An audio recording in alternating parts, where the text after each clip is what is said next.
জুলাই বিপ্লবের মাধ্যমে আমাদের এই বাংলাদেশ নতুনভাবে স্বাধীন হয়েছে।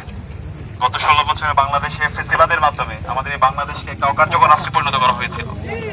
বিশেষ করে আমাদের পার্বত্য চট্টগ্রামে অনেক সম্ভাবনা। আপনারা এই পার্বত্য চট্টগ্রামে আমরা বসবাস করি, বাংলাদেশের সব দিক দিয়ে ব্যতিক্রম।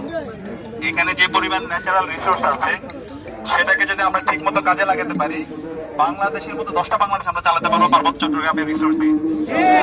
এই বাংলাদেশের রিসোর্সটাকে যদি যথাযথভাবে আমরা কাজে লাগাতে চাই, আমাদের সঠিক নেতৃত্ব দরকার। কি বলেন? এই সঠিক নেতৃত্বের অভাবের কারণে গত 54 বছরে বাংলাদেশ যেভাবে বিশ্বের বুকে নেতৃত্ব দেওয়া দরকার ছিল সেটা আমরা করতে ব্যর্থ হয়েছে। তো বিপ্লবে আমাদের 2000 ভাই বোন শহীদ হয়েছে, 40,000 আমাদের ভাই বোন গাজী হয়েছে নতুন বাংলাদেশ বিনির্মাণ করার জন্য, ইনসাফ কায়েমের জন্য। তো আমরা আশা রাখবো আসন্ন নির্বাচনে আপনারা ইনসাফের প্রতীককে বেছে নেবেন। সৎ, দক্ষ, দেশপ্রেমিক যারা দেশের জন্য কাজ করতে চায় তাদেরকে বেছে নেবেন এবং আপনারা আমরা সবাই মিলে আমাদের এই স্বপ্নের বাংলাদেশ, শহীদদের আকাঙ্ক্ষার আলোকে বাংলাদেশ, বৈষম্যহীন ইনসাফী বাংলাদেশ আমরা বিনির্মাণ করবো ইনশাআল্লাহ। অন্যায় দেখলে প্রতিবাদ করবেন এবং যে কোনো বিষয় আমাদেরকে জানাবেন ইনশাআল্লাহ। জালেম যত শক্তিশালী হোক তার পতন অনিবার্য, সত্য বিজয় হবে ইনশাআল্লাহ।